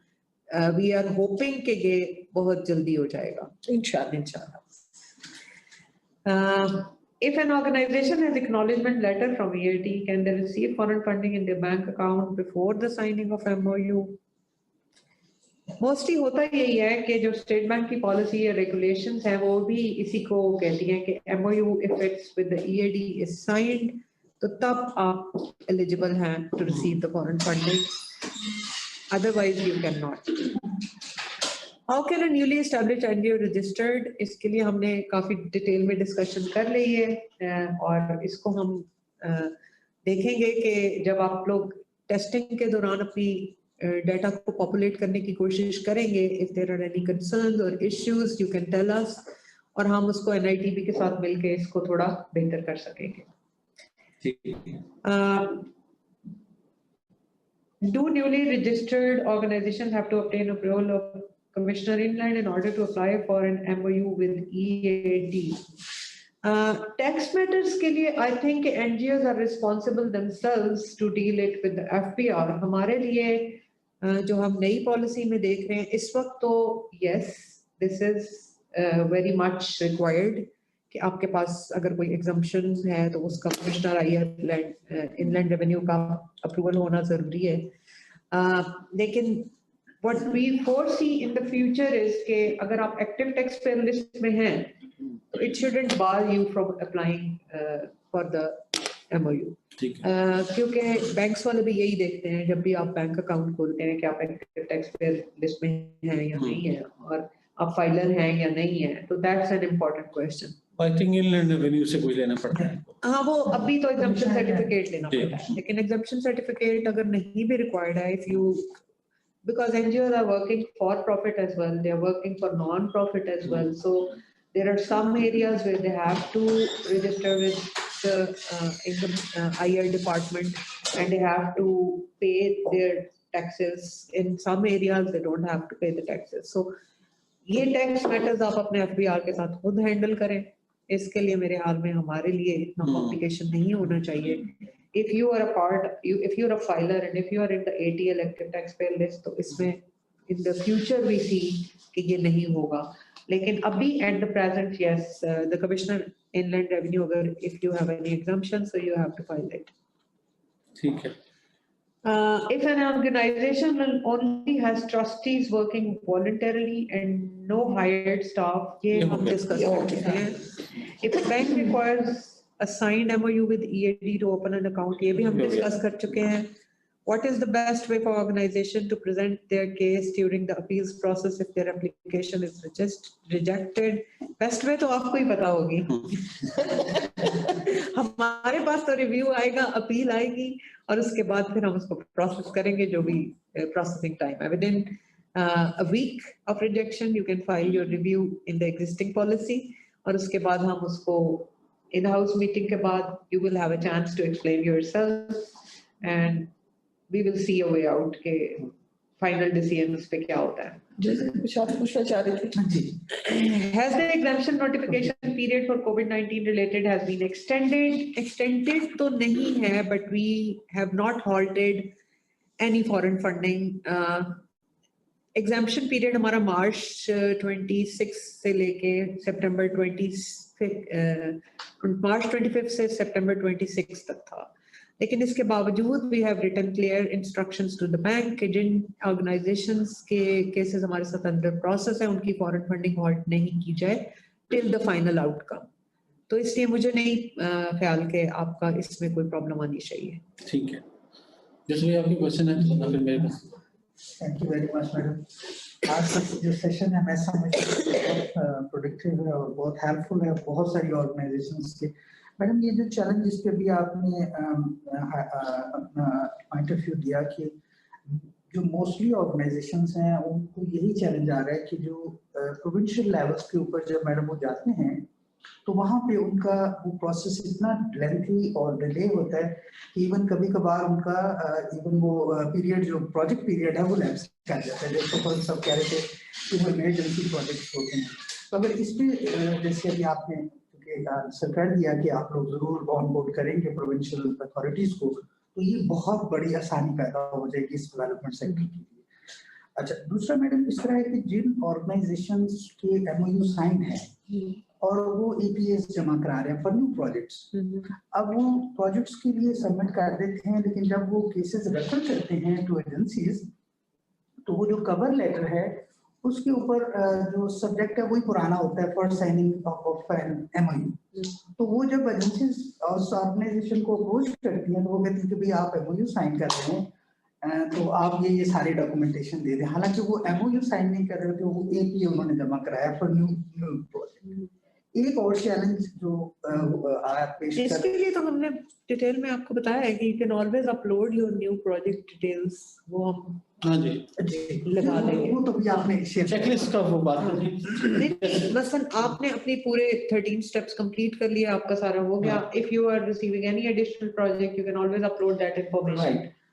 मैं इसमें additionally था कि जैसे एमओयू जिन organization का sign हो चुके हैं वो भी कर सकती है। अच्छा, वो भी एनी एडिशनल डिटेल उसमें चैलेंज, हाँ जी, चैलेंज ये है कि आपने एपी जमा कर, अभी भी करते हैं लोग, मैनुअल भी कर रहे हैं, मैनुअल भी कर रहे हैं। बहुत सारी ऑर्गेनाइजेशन है जो नया प्रोजेक्ट ले आती है, एमओयू साइंड है एंड दे टेल अस कि भाई ये हमारा नया प्रोजेक्ट है, सेक्टर चेंज है, लोकेशन चेंज है, तो वो सारा इन्फॉर्म करते हैं and then we process it accordingly, validation we just validate it. तो लेकिन अब ये है ना कि we what we foresee is like through the e-portal, once we are doing this, so it will be much more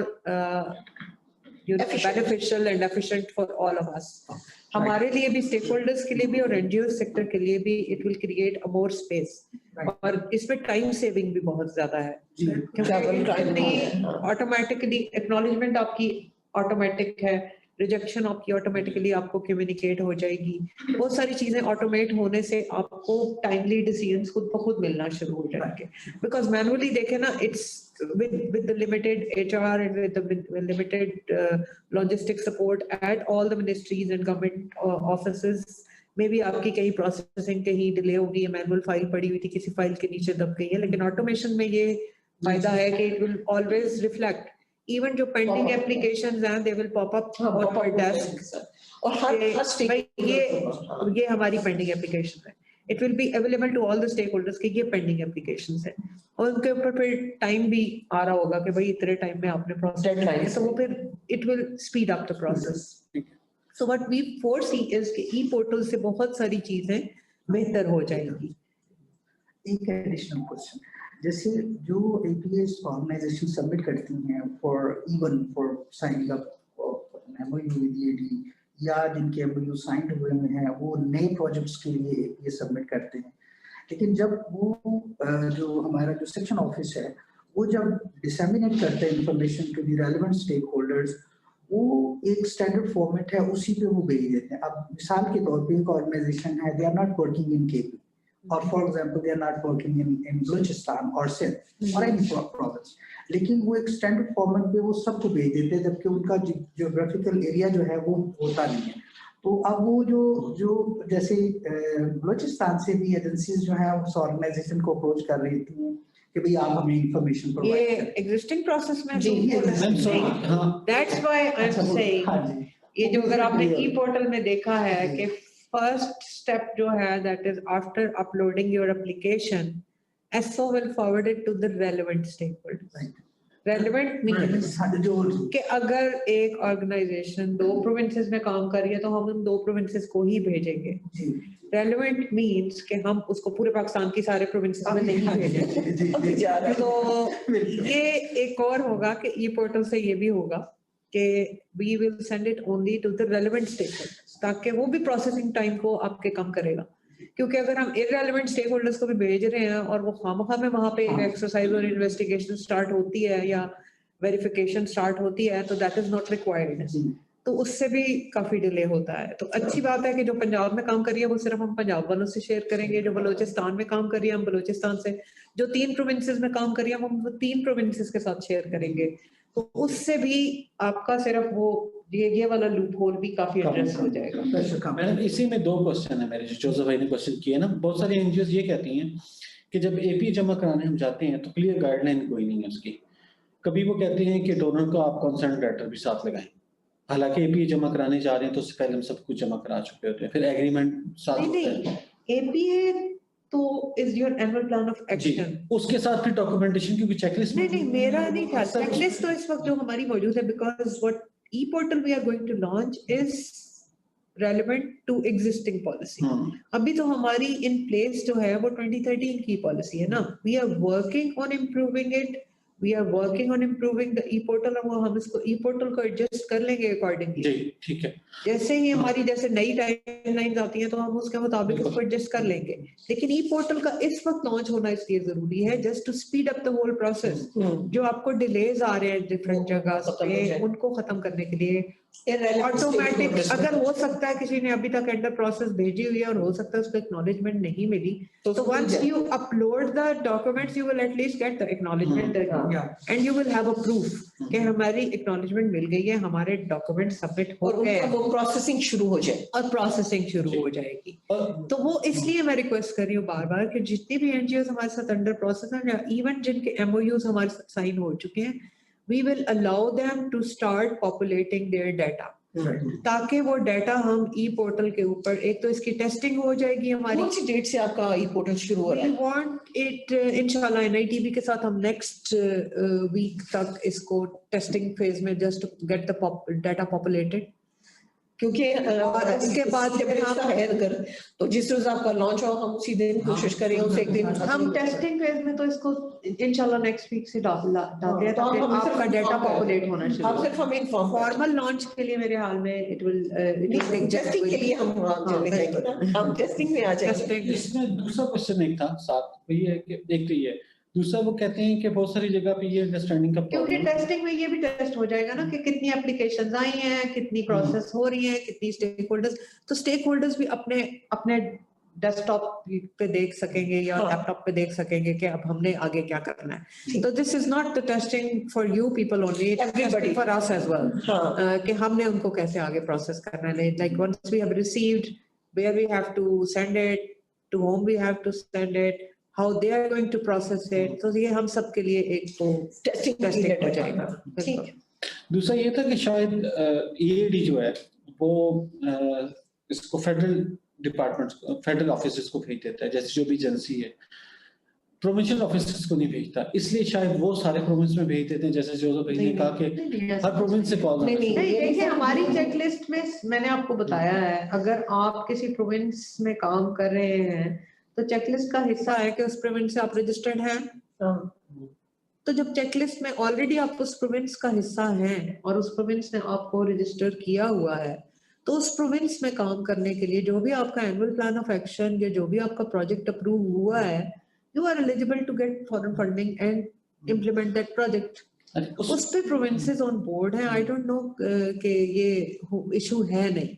उसमें issue ये आता है कि लेट्स सपोज हमारा डिस्ट्रिक्ट केपी के किसी डिस्ट्रिक्ट में प्रोजेक्ट आया है, हम वहाँ रिस्पॉन्ड करने जा रहे हैं, हमने एपी जमा कराया ईएडी, लेकिन हमें कॉल पंजाब और सिंध से भी आएगी, क्योंकि मैथमेटिक एरिया में पंजाब और सिंध भी लिखे हुए हैं वहाँ पे कि हम उनमें भी काम कर रहे हैं, तो पंजाब और सिंध से भी हमारी वेरिफिकेशन दोबारा स्टार्ट हो जाएगी, वो कहेंगे प्रोजेक्ट की डिटेल दें। हालांकि हम इस पॉलिसी में तो वी आस्क फॉर के if you are registered in a province you can work in that province, लेकिन फ्यूचर पॉलिसी जो हम ला रहे हैं, like if you have gone through all this process with the ministry of economic affairs for the MOU signing, it shouldn't halt you from, क्योंकि provinces हमारे arms है, like any monitoring is required तो वो हम उन्हीं के through करवा लेंगे, उसमें कोई ऐसा नहीं होना चाहिए। But if you are registered with the province तो वो मेरा ना प्रोविंशियल, क्योंकि after the this 18th amendment and devolution अगर आप देखें तो ये भी एक तरह से डिवॉल्व सब्जेक्ट है,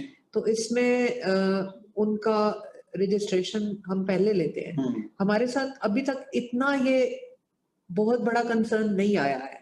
कोई शायद मिनिमम केसेस होंगे ऐसे जिनको ये आ रहा है, मेजॉरिटी में नहीं आ रहा, क्योंकि अगर कोई भी अपना एपीए या वो देता है तो वो अपना रजिस्ट्रेशन प्रूफ और वो सारा देता है, और जो एनुअल वर्क प्लान उसका या प्रोजेक्ट्स अप्रूव होते हैं, दे because provinces are a part of the e-portal. So when the concurrence is being obtained, so that document will be shared with the provinces as well. तो एक तरह से वो भी कंसर्न आपका हल हो जाएगा इस e-portal के लॉन्च होने के बाद, क्योंकि वो इंफॉर्मेशन उनके पास पहले जा चुकी होगी, और आई डोंट थिंक सो कि प्रोविंसेस को उस पर कोई एतराज है। अच्छा, एक जो क्योंकि हम सारे मेरे हाल में इस वक्त like starting from all at the top hierarchy भी they are with the very doing this with a very positive mindset.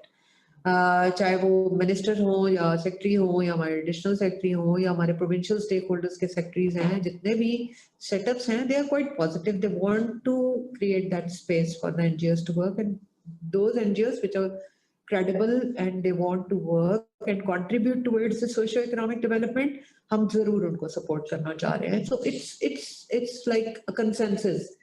हमारी जो 2 सेशन हुए थे 3rd और 4th को, तो उसमें यही था कि even all the stakeholders were like saying कि हम facilitate करेंगे।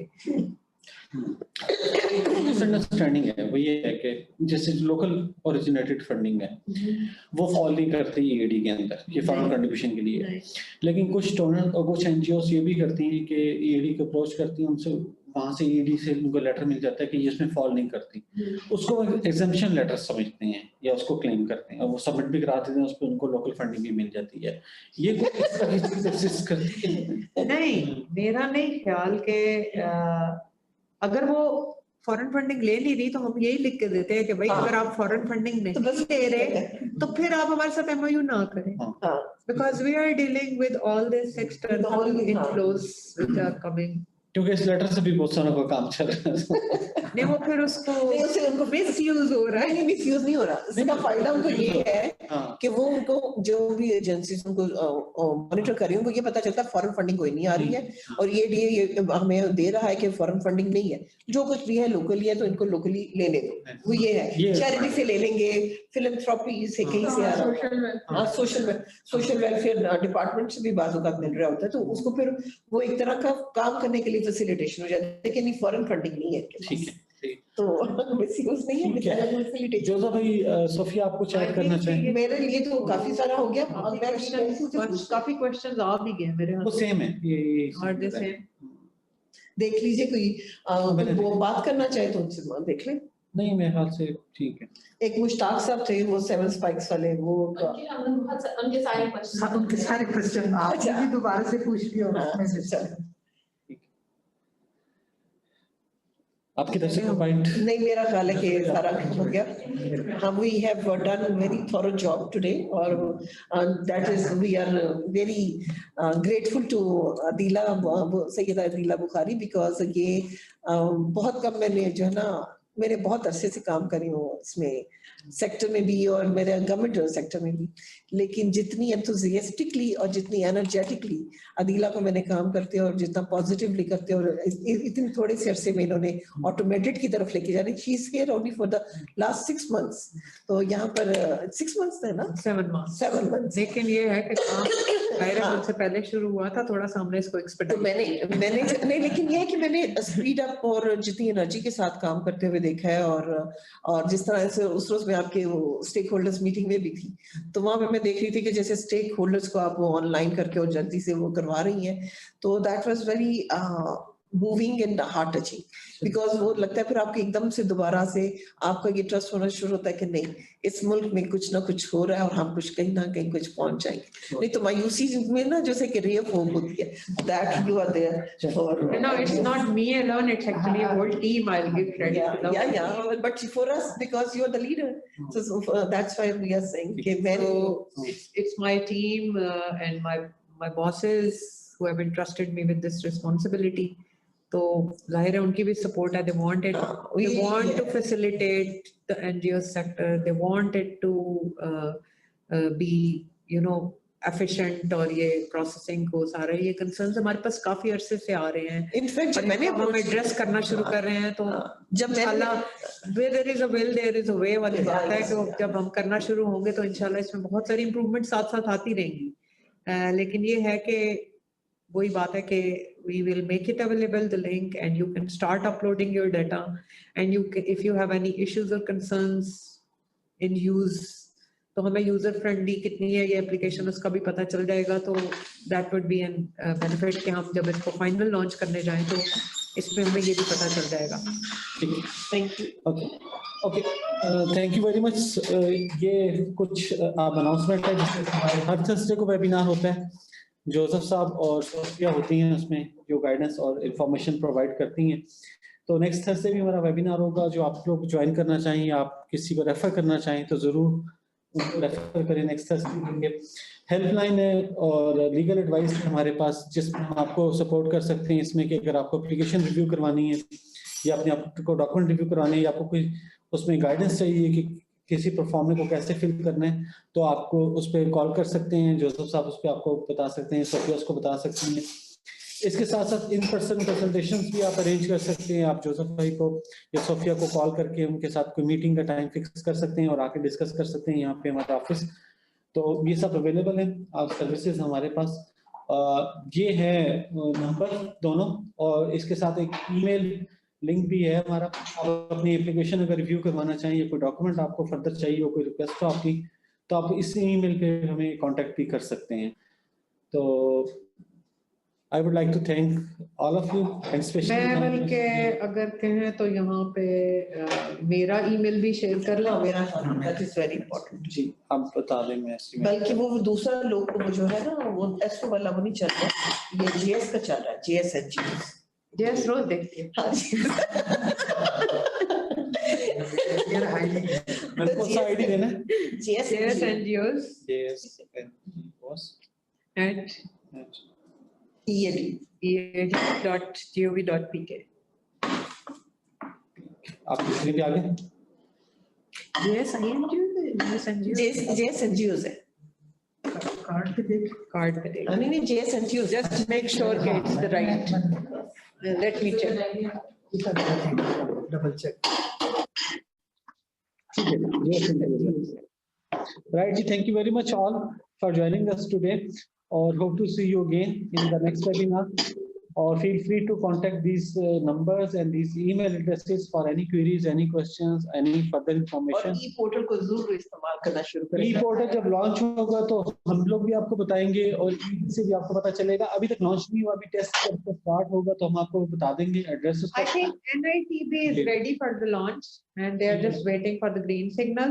हमारी आज की इसलिए भी इम्पोर्टेंट थी ये डिस्कशन कि हम आप लोगों से ये शेयर कर लें कि what we have done for you और इंशाल्लाह we will try to get it open for all the NGOs specially जो ऑलरेडी हमारे साथ साइन कर चुकी हैं या इन प्रोसेस हैं। तो वो तो जरूर अपलोड करें, नई भी जरूर अपलोड करें ताकि हमें पता चले कि उनको क्या कॉम्प्लिकेशंस आ रही हैं और हम उसको साथ साथ लेते हैं। Thank you very much. और हम इसके बाद आपको फिर ये प्रेजेंटेशन प्लस जो बाकी वो शेयर कर देंगे और होपफुली हम नेक्स्ट वीक में क्लोज सर्कल के अंदर कुछ एनजीओ के साथ NITB की जो ओरिएंटेशन है वो भी प्लान करेंगे। तो जो एनजीओ इन प्रोसेस है एनडीए के साथ जिनके MOU हो गए सबसे पहले उनके साथ करेंगे। उसके अलावा बाकी एनजीओ जो ओरिएंटेशन में आना चाहें वो हमें इस ईमेल एड्रेसेस के ऊपर अपना इंटरेस्ट शो कर सकते हैं। हम उनको भी कर लेंगे। I would request कि अगर हम like 10-15 बुला लें तो I will call the NITB team as well and we can start populating the data. They can bring in their soft copies in their on their desktop, laptop जो भी है उनके पास और फ्लैश ड्राइव में ले आएं और अपना अपना लैपटॉप लाएं और हमारे साथ बैठ के करें ताकि हमें भी उसका पता नहीं कर लें। ठीक है तो हाँ कर लें, ये डी में कर लें, ये डी में कर लें। वो हम देख लेते हैं NITB as well and we can start populating। ये हमारा एक वो भी हो जाएगा कि we will see like how they are doing it। ठीक सही। तो उसको हम लोग और वो हमारी बिल्कुल आंखों के सामने आ जाएंगे ना सारे क्वेश्चंस कंसर्न्स वगैरह के उसी वक्त ऑन द स्पॉट। बिल्कुल ठीक है, तो वो ज्यादा बेहतर हो जाए। चलो सही। Okay, thank you very much. आपके कोई ना कोई क्वेश्चन या कमेंट रह गए होंगे तो please feel free to post on the email address, या फिर आप जोसेफ साहब के जो व्हाट्सएप नंबर है, सेम मोबाइल नंबर पे व्हाट्सएप भी है, उसमें भी आप पोस्ट कर सकते हैं। Thank you very much, take care. Great. This is very good.